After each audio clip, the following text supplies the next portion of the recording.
This video is about capitalism and little girls. But first, tell me, have you ever noticed how very industrial the world of Madoka Magica is? What's with all the pipes and the turbines and the factories? And what's with the cars? No, seriously, what's with the cars? Let's back up. What even is a magical girl? To Madoka Magica, it's the purity and spirit of youth, manifest into this hyper-sexualized type of superhero. And just like the industry eating away at the natural world, creating this false, idyllic sense of nature with its neatly trimmed riverbanks, the magical girl is a perversion of this youth, capturing something natural and beautiful and transforming it into a neatly sterile and manufactured product for consumption. So instead of being about this girl who gains superpowers and saves the world, it's about her being protected from those superpowers as Akemi tries again and again to stop Madoka from forming a pact to become a magical girl.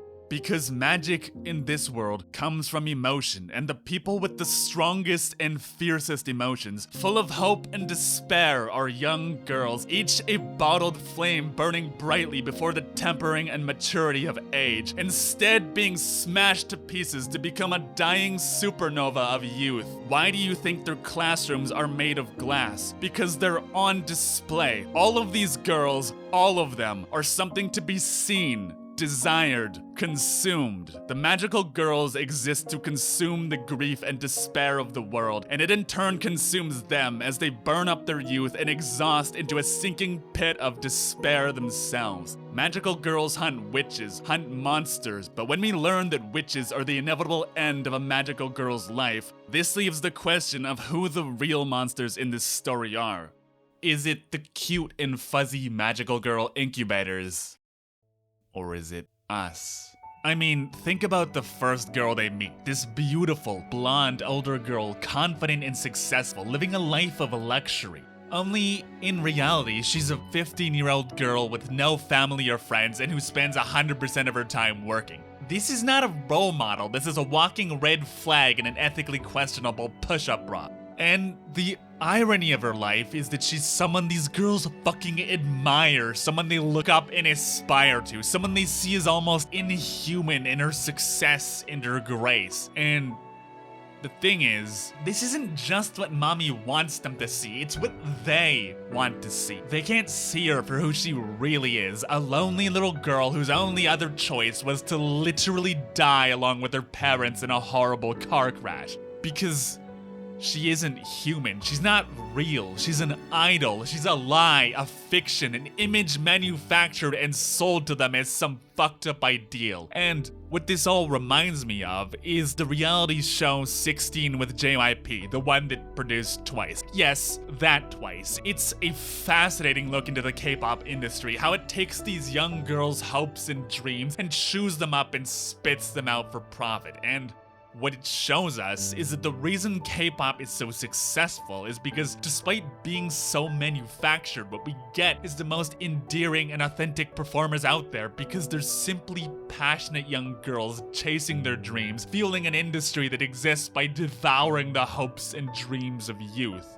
And just like Madoka Magica, what makes 16 so good is that there's just something so emotionally compelling about manipulating and abusing a bunch of 14-year-olds. You think I'm joking? Let's take a look. So, 16 is this talent show made to decide the 7 members of JYP's newest girl group, Twice. Think of it like American Idol, only several times more invasive and also 100% made up of people with the strange expectation that the literal years of their lives spent training under this company to become idols would mean they would become idols. Instead, they're randomly told that they need to compete in some competition where if you lose, you'll be immediately cast aside, never have dreams again, and probably die alone. Oh, and not just your performance, but also your entire life will be broadcast on public television this entire time.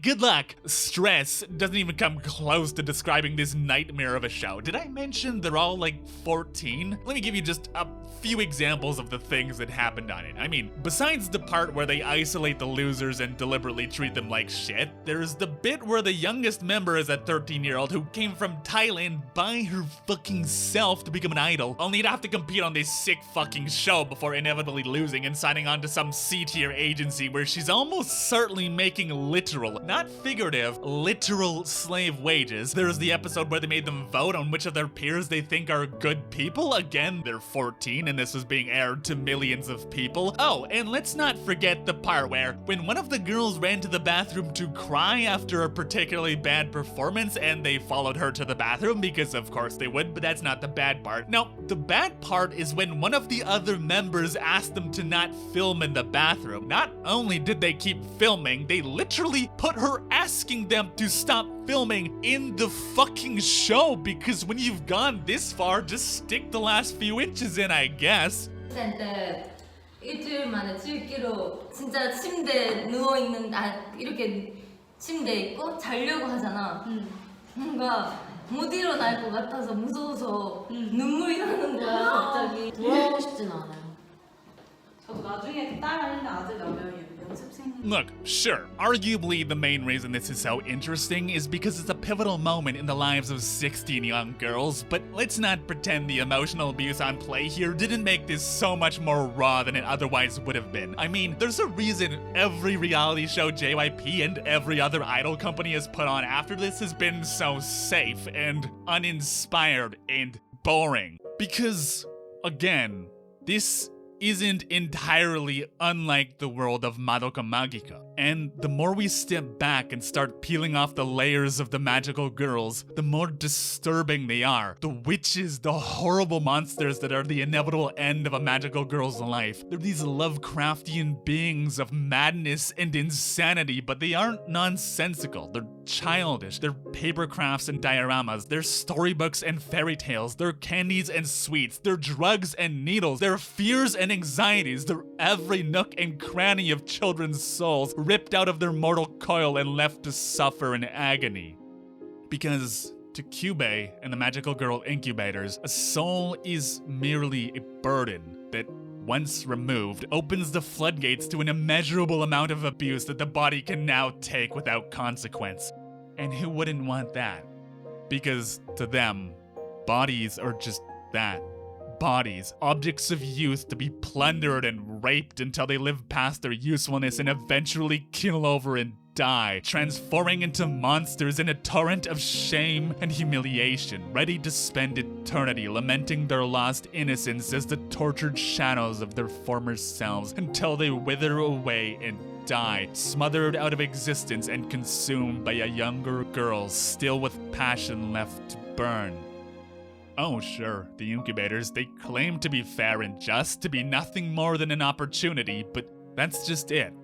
Decisions are only opportunities for people who can make them.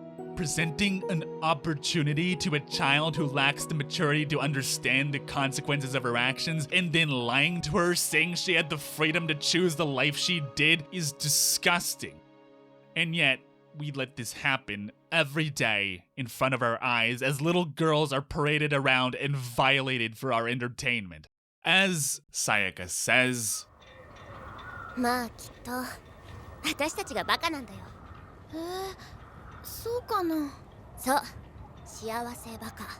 ignorance is bliss because ignorance is also youth. You're a kid. It's your job to be oblivious to the fires raging in the world below. So, what the fuck is our excuse as we watch them consign away their very existence to that oblivion? Because out of all of this, the abuse, the exploitation, the suffering, that isn't the worst part. No, the worst part is that no one can see it. Or rather, no one cares.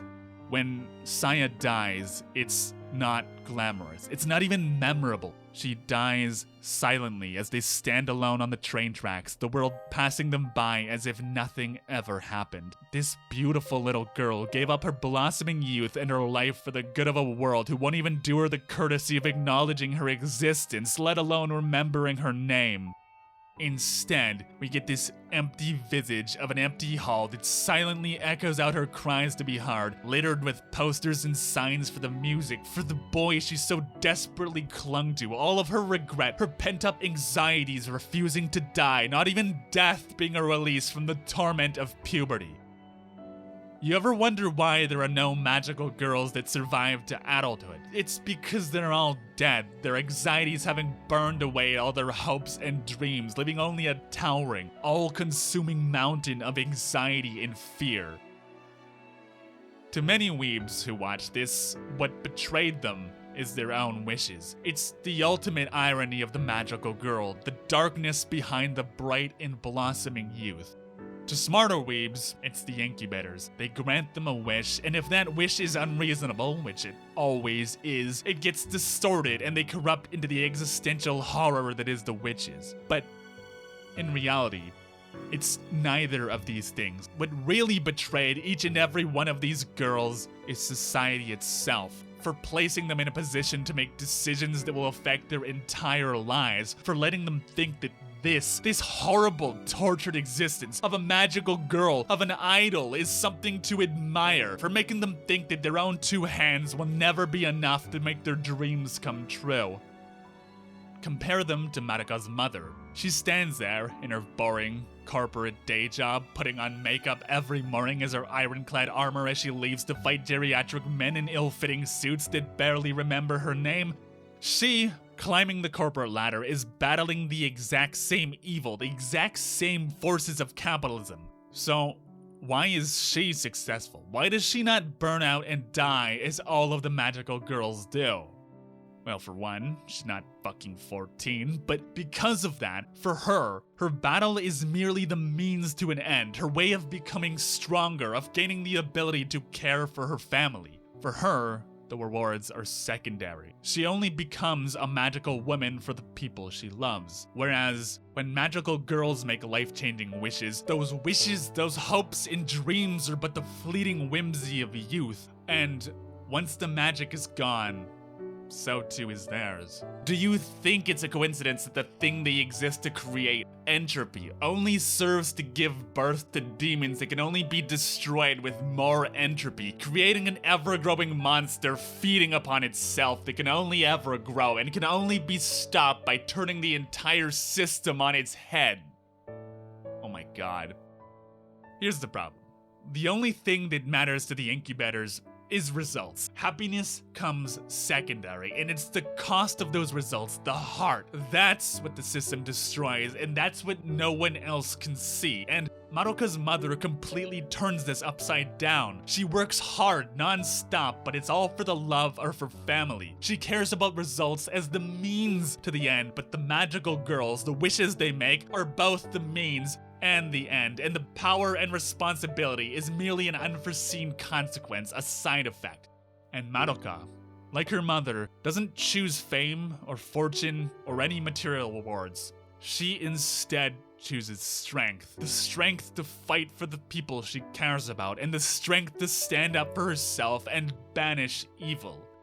To her, the wish is meaningless, because here's the thing about dreams. Forming a contract to become a magical girl means being granted a wish for something, anything, and that chance should make Madoka the luckiest girl in the world.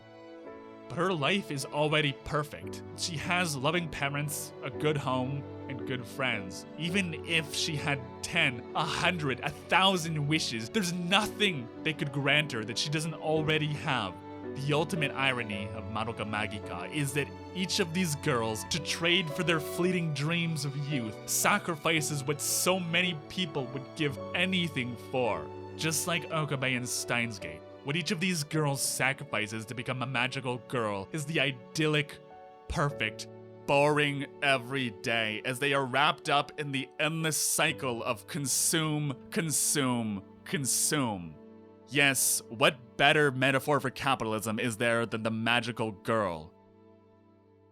There's a lesson in here somewhere. Maybe? Stop being okay with the public exploitation and abuse of underage girls? Is that a lesson? Oh dear. The other lesson is maybe that capitalism is fucking us in the ass and we're all going to die alone. Oh dear god. Or maybe the lesson is that as long as these problems don't go away, this anime will only ever become more and more a work of art as time goes on, and we should cherish it as the masterpiece it is. Oh, And maybe, if you like anime with heavily ironic criticism of the very system that produced it in the first place that are also written by Gen Urobuchi, you should definitely watch my video on Psychopaths. Thanks for your time, friends. And, as always, I'll see you in the next video.